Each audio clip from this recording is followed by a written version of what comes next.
Dinheiro com atitude no ar aqui no Investidor em Foco e hoje para falar de aposentadoria. Muita gente se diz preocupada com a própria aposentadoria, mas parece tão distante que às vezes a gente não faz por ela tudo o que deveria ou que poderia. E por esse assunto ser tão relevante, ter um impacto tão grande na vida de todo mundo, porque todo mundo vai precisar dela um dia, é que a gente vai conversar sobre isso.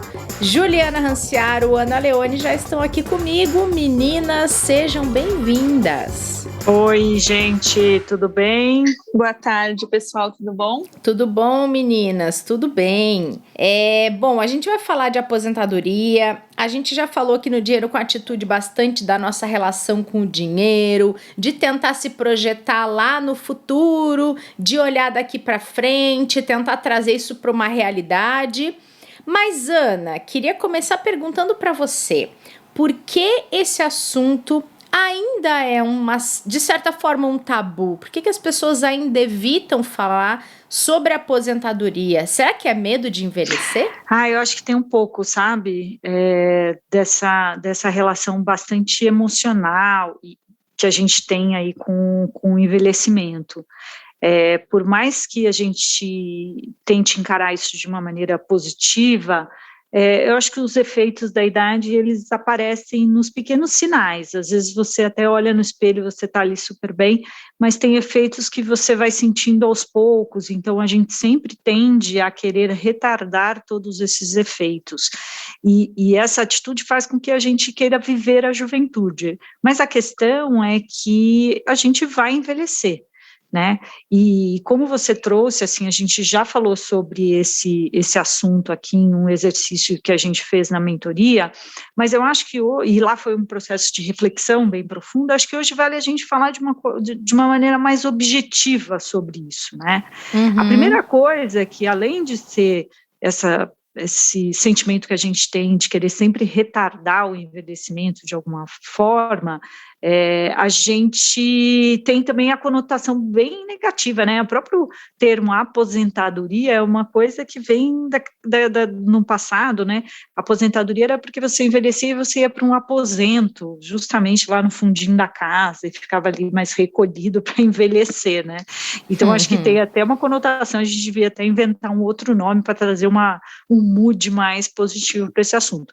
Mas quando a gente olha os dados bem objetivos, e que eu acho que é isso que acho que a gente precisa se propor hoje aqui nesse episódio, a gente tem que trazer esse senso de urgência a mais para as pessoas. Então, a primeira coisa é que o Brasil ele tem tido verdadeiros progressos nessa questão da longevidade.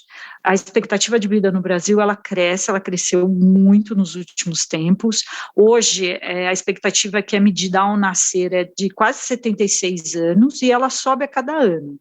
Então, quando a gente olha assim, o quanto isso acelerou, foi muito rápido o que aconteceu no Brasil. Só para vocês terem uma ideia, em 1960, a expectativa de vida era de 54 anos. Então, a gente está falando aí que uma pessoa que nasceu em 1960, que hoje teria aí os seus 61 anos, ela já deveria ter morrido, né? Pela expectativa de vida da época do nascimento dela. Porém, a gente ganhou aí, em 60 anos, a gente ganhou 20 anos de longevidade. Então, isso é bastante coisa. E tem um dado também importante, então, tudo isso é positivo, né? Mas, quando a gente olha o quanto isso vai se acelerar, a gente precisa começar, de fato, a se preocupar, porque a gente vai ter que fazer alguma coisa para nós, velhinhos, lá na frente. Então, segundo a ONU, em 2050, o Brasil vai ter 23% da população com mais de 65 anos.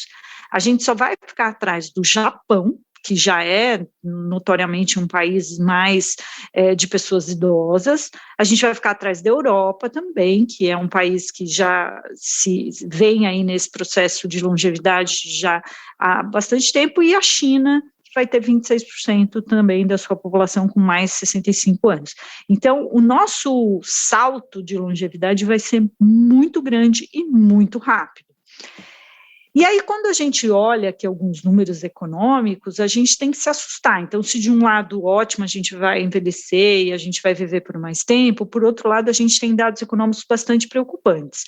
Quando a gente olha as estatísticas do IBGE, as mais otimistas aqui, que eu pesquisei, tem aí, varia de 1 a 3% da população idosa que consegue viver com os próprios recursos financeiros. Então, pensa só, a gente está falando de pessoas, se você conhece alguém aí que está aposentado e consegue viver da própria renda bem, mantendo o que produziu ao longo da vida, né, o mesmo padrão de vida, a gente está falando de 1 a 3% da população, ou seja, é muito pouco. A grande maioria, a maioria absoluta das pessoas precisa continuar trabalhando, ou dependem da família, ou vivem em completo abandono, porque a gente também tem uma questão de configuração familiar que mudou bastante. Antes a gente tinha mais filhos pagando a conta dos pais que não conseguiram se programar. Então a gente teve aí uma aceleração muito grande nesse processo de envelhecimento que está trazendo esses nossos desafios.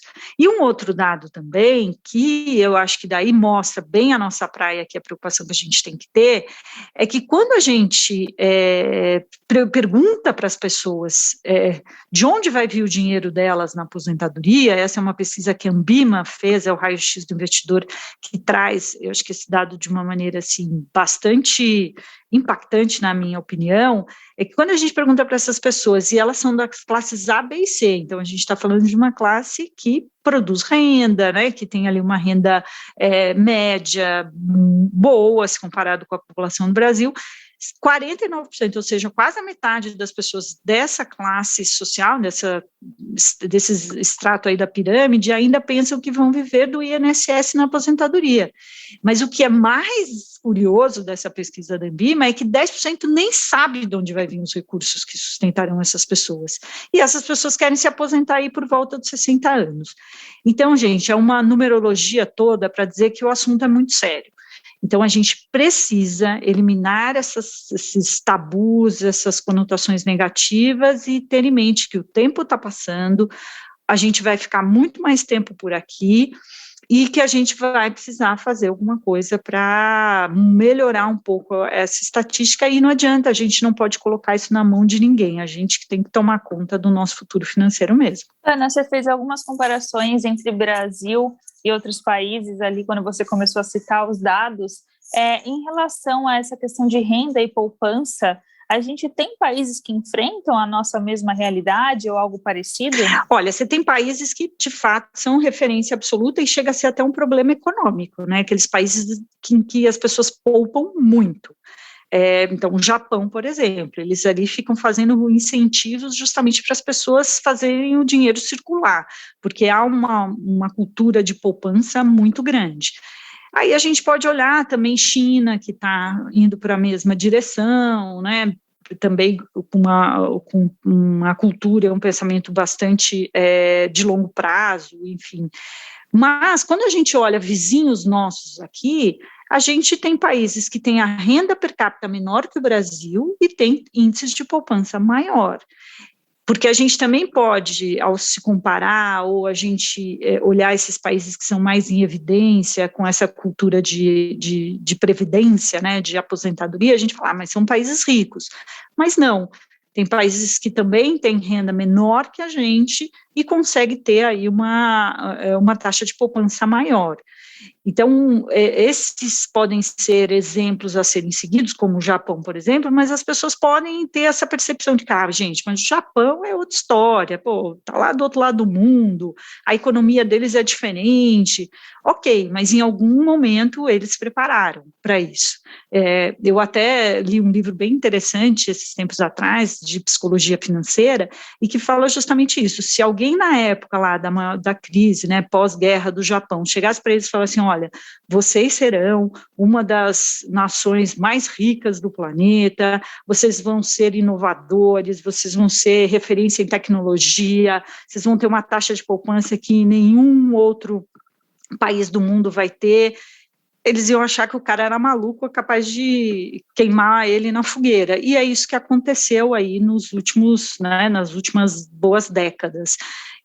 Fato é possível quando a gente traz de novo esse senso de urgência. E foi lá no Japão que eu ouvi pela primeira vez um termo que se chama Financial Gerontology, que é a gerontologia financeira.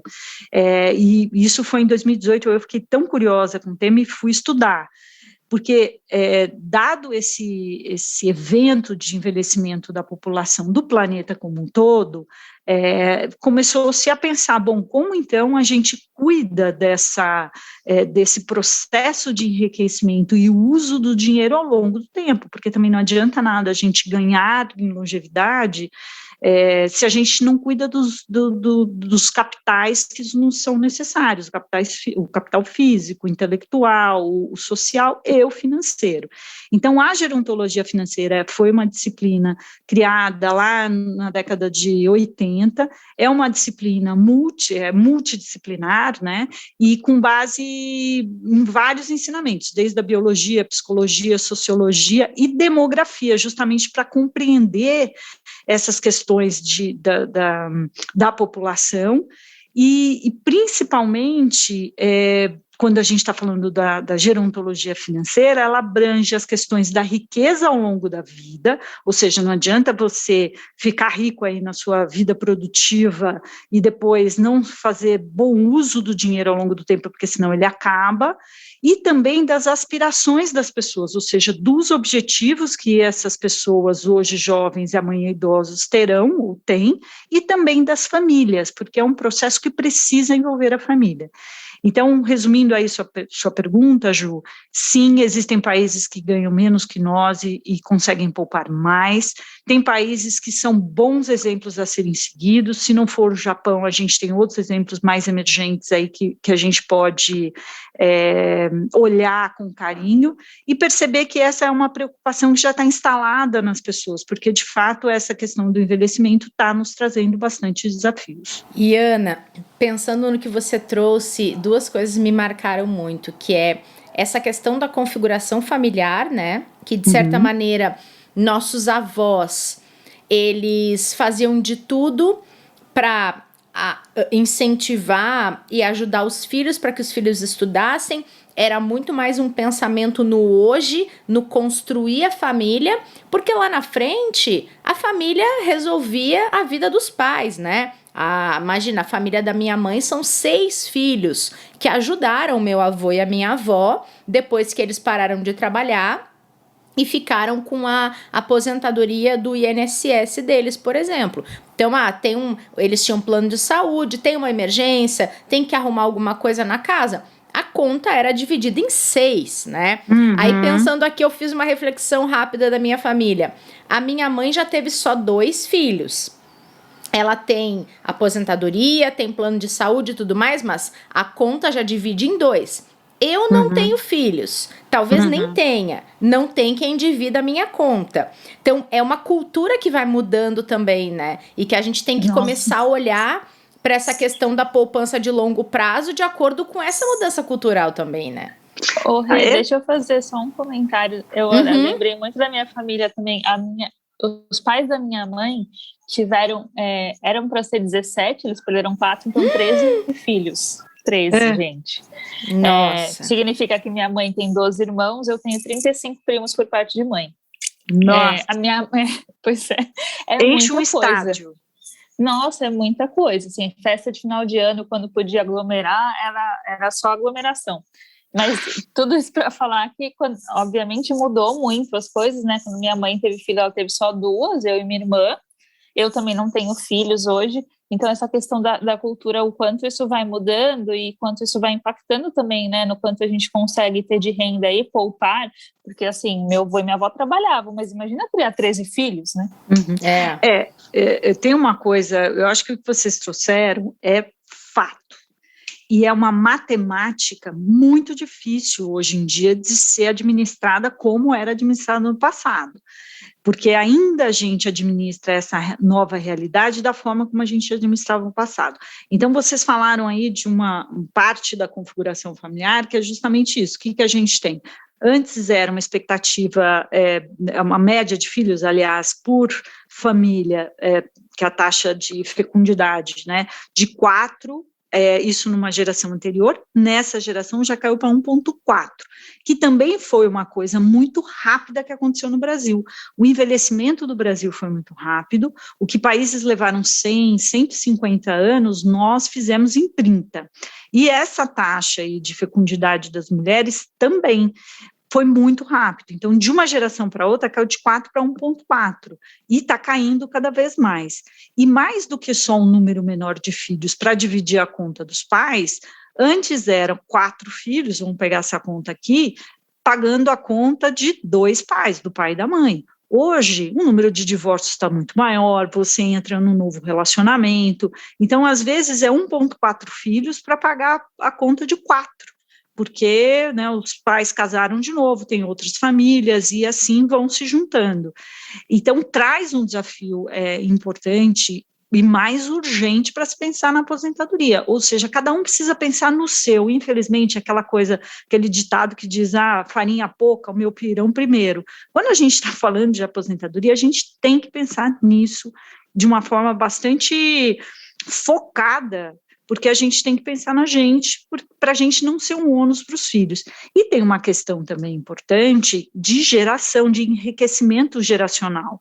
Se a gente pegar um múltiplo de enriquecimento dos nossos pais, da geração dos nossos pais para a nossa geração, o número de vezes que essa geração conseguiu progredir ou fazer riqueza vai ser menor do que o múltiplo dos nossos filhos, porque está tudo muito diferente. O tempo de trabalho, as relações de trabalho, a economia está muito mais fluida, a riqueza está cada vez mais concentrada, então a gente tem uma série de outras coisas, por isso que a gerontologia financeira, ela estuda uma série tem várias disciplinas ali para a gente entender esse o contexto todo, porque não é só financeiro. O financeiro é o mais objetivo, e o que a gente faz menos, mas essa mistura aí, né, da nossa sociedade, está atingindo diretamente a nossa necessidade urgente de pensar na nossa aposentadoria. Então, vocês trouxeram 2 exemplos, que isso, assim, a gente pode espalhar para o Brasil todo, que a gente está falando da nossa realidade. E uma curiosidade, vocês têm medo de quê em relação à aposentadoria? Porque eu tenho um medo de... Acho que eu tenho muitos exemplos de falta de planejamento financeiro para isso ao meu redor. Então, eu tenho medo de chegar na minha aposentadoria, porque, querendo ou não, uma grande parte de quem se aposenta ainda está completamente capaz de fazer muitas coisas, né? Não é porque chegou na idade de aposentar que a pessoa ela não tem mais condição de trabalhar em outra coisa, de desenvolver uma habilidade, de viajar ou de fazer alguma coisa. Então, o meu medo grande é chegar lá e tudo que eu precisar fazer, eu não me planejei durante uma vida toda, eu vou estar dependendo de alguém e eu vou estar ali, de repente, na minha casa, sem possibilidades de fazer coisas, porque simplesmente eu não tomei conta disso enquanto eu deveria, sabe? Eu tenho uma aflição com isso e eu preciso até tomar cuidado para que, quando eu vou pensar nos investimentos, eu não pense muito mais nisso do que na minha vida hoje, né? Porque também é ruim guardar tudo e não usar, não usufruir, é tão ruim quanto não guardar nada, né? Mas o que vocês têm aflições quando vocês pensam na condição que vocês vão ter depois de aposentar? Vai, Ju, você primeiro. Tenho. Eu tenho muita aflição de pensar que eu posso precisar de mais do que eu vou ter guardado, sim. Exatamente, eu também. Eu não sei, é até estranho, assim, eu tenho histórico de doença na família, né, enfim, e é muito difícil, né, a gente sabe o quanto, daí você é aposentado, você precisa ter seu plano de saúde, porque não vai ter o da empresa. Não sei, eu tenho muito medo disso, principalmente em relação à doença, assim, sabe? De precisar para algum tratamento ou para ajudar alguém com algum tratamento e não ter o suficiente. Isso também me dá aflição. E sabe que uma vez, quando eu trabalhava ainda como repórter, eu entrevistei um psiquiatra e ele estava falando sobre essa questão das doenças da velhice. E aí ele disse que quando a gente envelhece, em algum momento a gente vai ter algum tipo de doença mental. Seja Alzheimer, seja outra doença, não interessa. mas ele falava que isso vai acometer qualquer pessoa porque é inerente do envelhecimento. Algumas pessoas mais, outras pessoas menos, mas mesmo assim isso aponta no que a Ju acabou de dizer, do quanto a gente pode precisar. E aí? E se eu não guardei? E se eu não tenho e eu preciso? O que eu faço, né? Acho que é essa aflição que vem, assim. Olha, eu tenho, acho que as duas juntas de vocês, porque é uma questão também. Se eu olho o meu histórico familiar, poucos conseguiram se programar para esse momento. Então, acho que tem uma coisa até de exemplos. A gente tem poucos exemplos, porque quando a gente olha o dado do IBGE, que a gente percebe aí que menos, né, 1%, da população idosa consegue viver com os próprios recursos, mostra que a gente nem tem muitos exemplos a seguir, porque são poucas pessoas que conseguem ter isso. Então, para mim, o meu maior medo é eu perder a minha capacidade de escolha. Então, isso para mim, assim, é o que me amedronta. Então, escolher de ter um bom tratamento, escolher ter uma vida, escolher ter uma vida ativa ou uma vida mais recolhida, acho que você perder a sua capacidade de escolha me amedronta bastante. E eu concordo também com você, Renata, acho que a gente também não pode viver só nessa função, nesse medo do futuro, da incerteza do futuro, e não viver o presente. A questão é como a gente consegue fazer esse equilíbrio. E tem uma coisa também que eu acho que para os ouvintes é importante refletir, a questão do precisar, poder e querer. O ideal é que a gente continue trabalhando até o resto da vida, porque o trabalho ele tem muito mais funções do que só nos trazer renda, a gente também já falou isso aqui no quadro. Mas por querer trabalhar, não por precisar.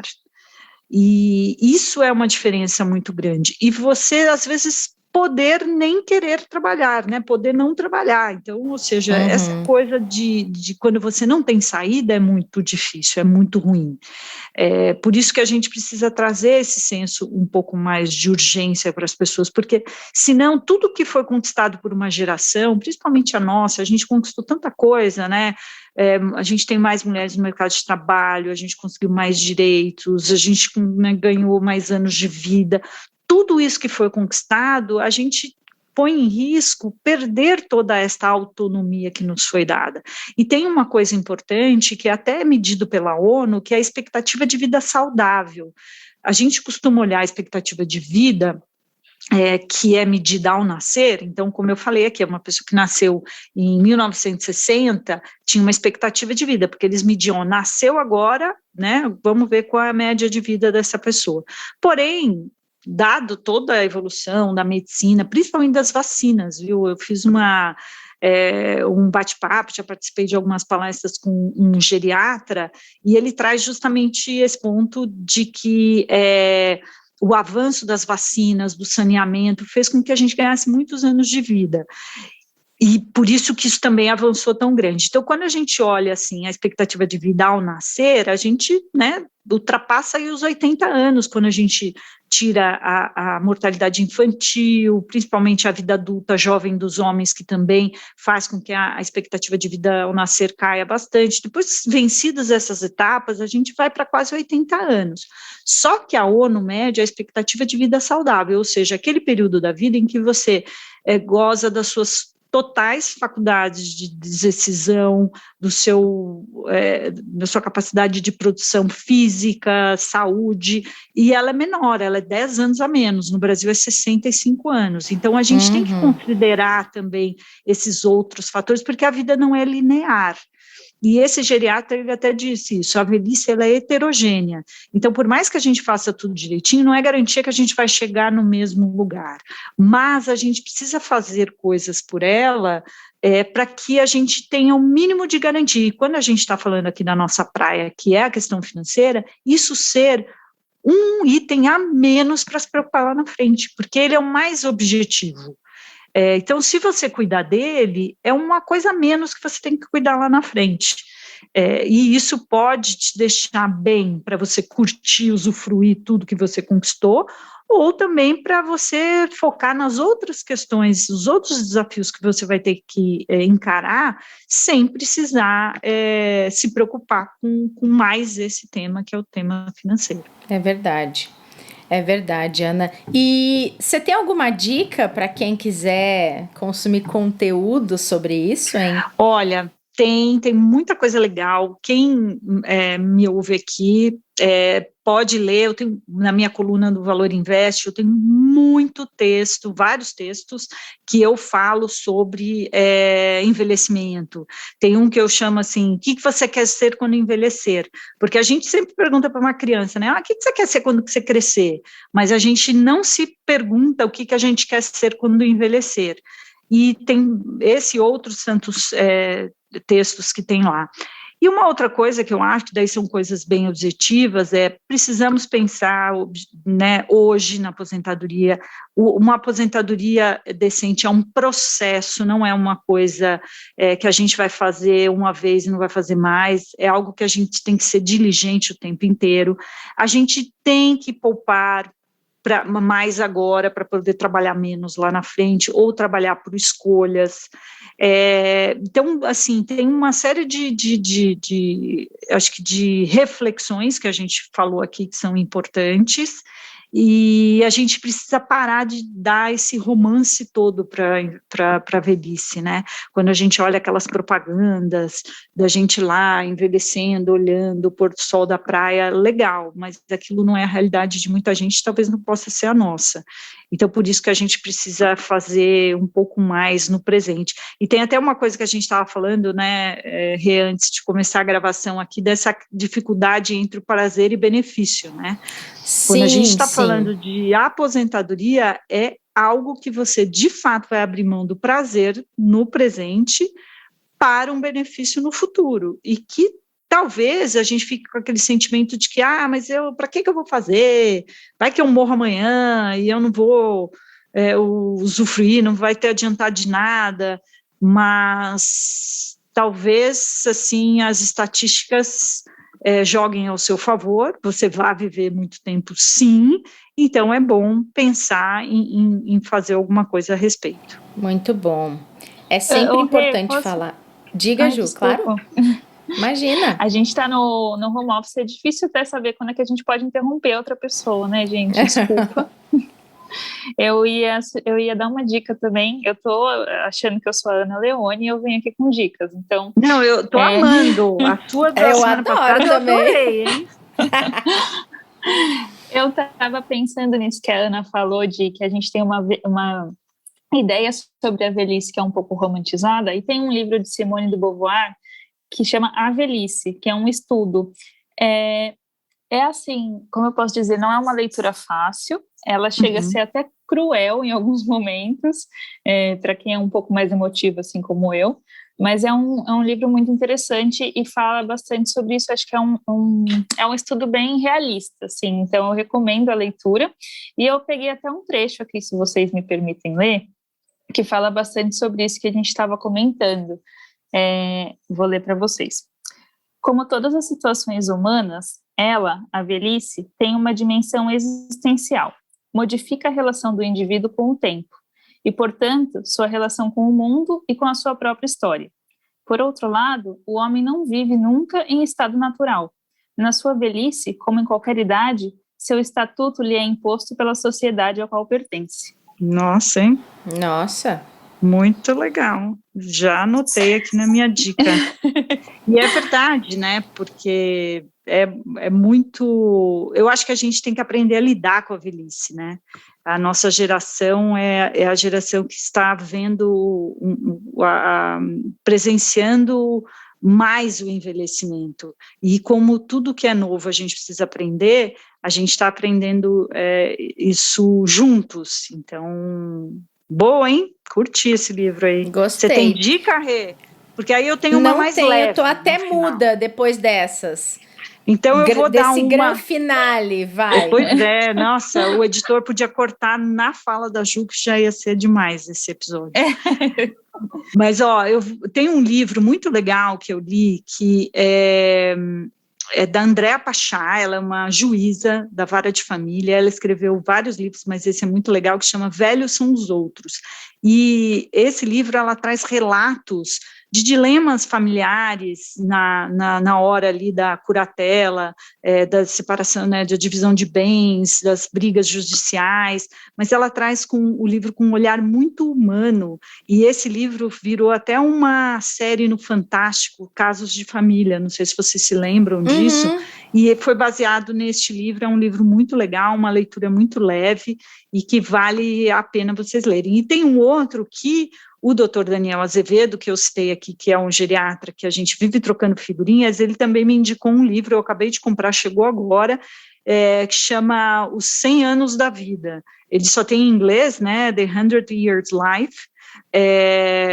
que parece ser muito legal, não comecei a ler ainda, mas eu venho aqui depois de dizer o que ele nos traz. É um livro mais também denso de leitura, porque ele é um pouco mais técnico, mas eu acho que tem muito para me ensinar, né, porque 100 anos de vida, acho que dá para aprender bastante. Nossa, quem dera chegar aos 100 anos, né? Pois é, mas dizem aí que se a gente não se cuidar, a gente vai chegar aos 100 anos. Por isso que a gente precisa ser super diligente com essa história de aposentadoria, viu, gente? Ana, você sabe que meu pai fala que ele leu em algum lugar que o homem que vai viver mais de 100 anos já nasceu e que ele é esse homem, né? Minha mãe responde assim para ele: então eu não vou ficar aqui com você, não. Você vai ficar sozinho. Se vira, amigão. Eu não quero ficar mais de 100 anos te aguentando, ela fala. Boa. Vamos chamar sua mãe aqui para ela dar o testemunho dela na nossa coluna. Né? Ai, muito bom, gente, muito bom. É um assunto meio denso, mas dá pra ter um pouco de bom humor. Falando nisso, eu lembrei de uma coisa agora. Vocês já assistiram aquela série chamada Gracie e Frankie? Já assisti alguns episódios, gente. Muito divertida. Muito divertida. Eu comecei recentemente, inclusive, me indicaram. É muito engraçado, né? E, gente, ela trata de assuntos da velhice, da terceira idade, de uma maneira, assim, tem uma mistura de tragicômico, mas a série não tem esse exato objetivo, né? Mas ela traz muito desse assunto que a gente tá falando, da pessoa que se vê aposentando e não sabe o que fazer, da pessoa que se preparou, da outra que não se preparou, de surpresas que a vida vai trazendo na vida da pessoa que já tá numa idade mais avançada e como é que ela vai fazer para driblar aquela adversidade, problemas de saúde, mas sempre com muito humor. Então é bacana essa série, tem bastante a ver com o que a gente tá falando aqui. Fica essa minha dica então, Ana, já que eu não preparei outra. Pronto, viu? Aqui, gente, no improviso. Meninas, adorei esse papo, super importante, ainda mais nessa semana, que sexta-feira é Dia Mundial do Idoso. A gente vai falar um pouco mais, né, o timing perfeito. A gente vai falar um pouco mais desses assuntos envolvendo aposentadoria aqui no Investidor em Foco, mas esse que a gente trouxe hoje tem tudo a ver com esse assunto da semana, então foi um prazer, queridas. Ótimo, como sempre, esse bate-papo com vocês, meninas. Obrigada, até semana que vem. Ana, obrigada, Rê. Até semana que vem. Até, meninas. E vocês que acompanharam esse episódio, mais esse Dinheiro com Atitude, obrigada pela companhia aqui no Investidor em Foco. Não esqueçam de seguir nosso canal e de acompanhar os próximos episódios. Até lá! Para saber lidar com o dinheiro, é preciso sim ter muita atitude. Por isso, todas as quartas-feiras temos um encontro com a Ana Leone, uma das mulheres mais influentes do mercado financeiro. E, em conjunto, vamos desvendar as diversas faces da sua relação com o dinheiro. Vem com a gente!